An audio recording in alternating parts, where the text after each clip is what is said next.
রুদ্র, তোর বয়স মাত্র 15 বছর, আর তুই এই বয়সে বিয়ে করেছিস, তাও একটা 11 বছরের মেয়েকে। তোদের বিয়ে কে পড়িয়েছে আমাকে বলবি বাবা? কে আবার? কাজী সাহেব। মামাম, যাও তো, তোমার বৌমাকে আমার ঘরটা দেখিয়ে দাও।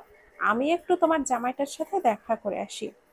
ছেলের এমন সোজাসাপটা উত্তর শুনে রুমাইশার নাকের ডগা লাল হয়। এই ছেলেকে সে পেটে ধরেছে ভাবতেই লজ্জা করছে।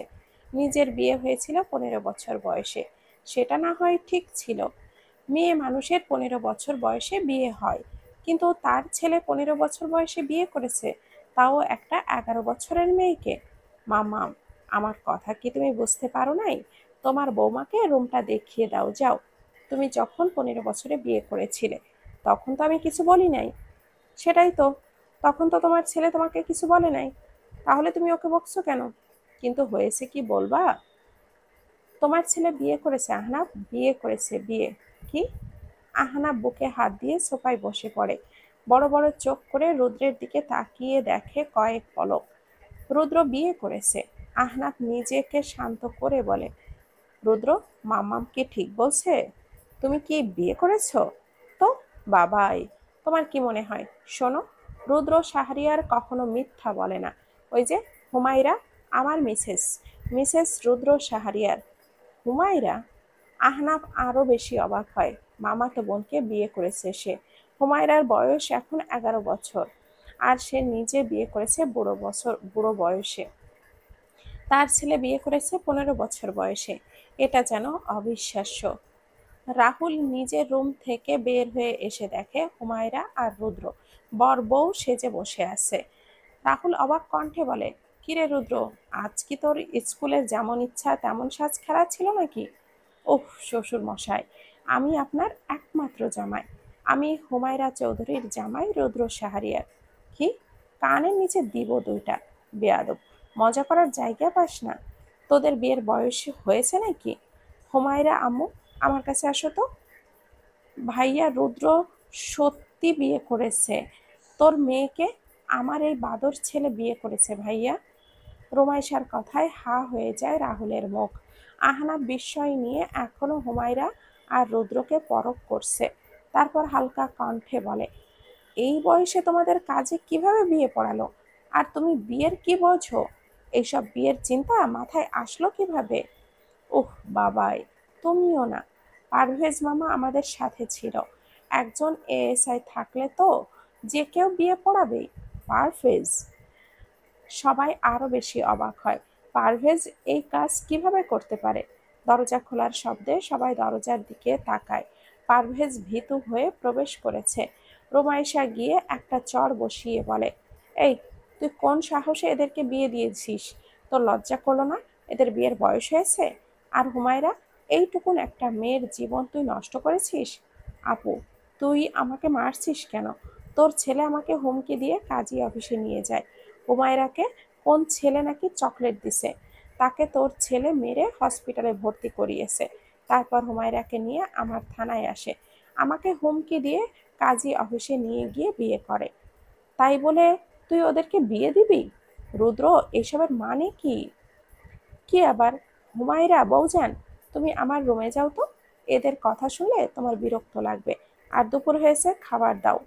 রুদ্র, মামাম প্লিজ, তোমার এসব ধরনের ধমক শোনার ইচ্ছে আমার নেই। রুদ্র কারোর কোনো কথা না শুনেই হুমায়রার হাতটা ধরে রুমে নিয়ে যায়।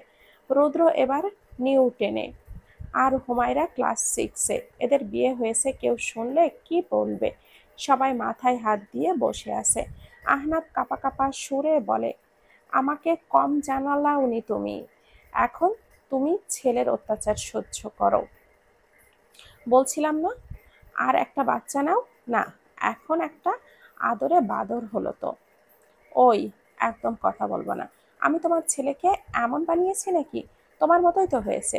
তুমি যেমন নিজের বয়সে থেকে ছোট মেয়েকে বিয়ে করেছো, তেমনি তোমার ছেলেও অল্প বয়সে বিয়ে করেছে। এখন রুদ্র আমার ছেলে, তাই না? ভালো হলে তো তোমার হতো। দুজনের মধ্যে ঝগড়া লেগে যায়, আর বাকিরা এখনো বোকার মতো বসে আছে। তাদের এইসব বিশ্বাস হচ্ছে না। রুমাইশা বিরক্ত হয়ে সবার জন্য খাবার টেবিলে সাজিয়ে দেয়। কিছুক্ষণ পর রুদ্র আর হুমায়রা নিচে আসে। রুদ্র হুমায়রাকে নিজের পাশে বসিয়ে নিজ হাতে খাইয়ে দেয়। সবার খাবার বন্ধ হয়ে যায় রুদ্রের কাহিনী দেখে। রুদ্র শব্দ করে হুমায়রার কপালে কিচ করে। রাহুলের গলায় খাবার আটকে যায়। ঢকঢক করে পানি খেয়ে রোমাইশার উদ্দেশ্যে বলে, বোন, দয়া করে তোর ছেলেকে আমার সামনে থেকে সরা।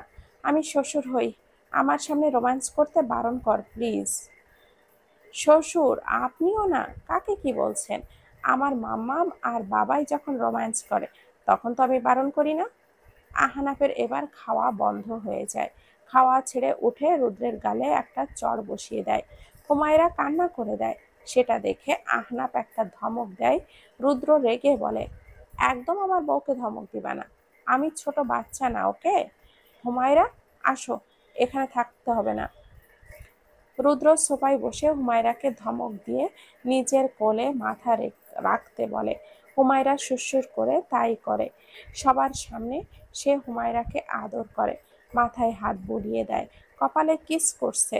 রাহুল এইসব সহ্য করতে না পেরে নিজের রুমে চলে যায়। রোমাইশা মুখটা ছোট করে আহনাফের দিকে তাকিয়ে থাকে।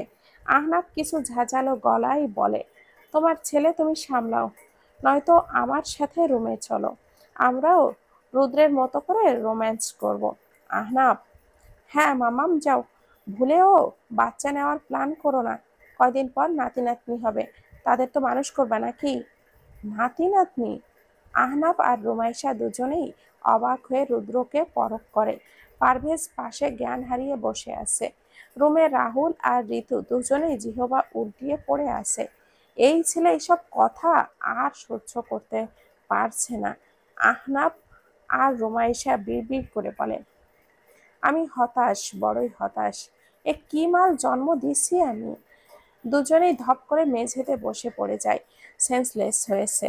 রুদ্র মুখ বাঁকিয়ে হুমায়রার ঠোঁটে ঠোঁট বসিয়ে দেয়। হুমায়রা ছোট ছোট চোখ করে তাদেরকে দেখে।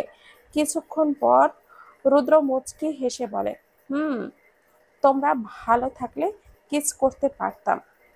আর হতাশ হবে না কেউ। আগে আগে আগে দেখো তো হতা হ্যায় কিয়া। আমাদের আমাকে বোন কিন্না দিবা না তো? দেখো, এখন আমরা রোম্যান্স করব তোমাদের চোখের সামনে। বলছিলাম না মাম্মা, আমার একটা বোন দাও? দিবাই না যখন, তখন নাতি নাতনি সামলাও। সবাইকে অনেক অনেক ধন্যবাদ। গল্পটির নাম হচ্ছে তোমাতে আমি মুগ্ধ। লিখেছে ফারহানা জান্নাত। গল্পটি একটি রম্য গল্প ছিল। গল্পটি কেমন লেগেছে অবশ্যই জানাবেন। ভালো থাকবেন, সুস্থ থাকবেন। আল্লাহ হাফেজ।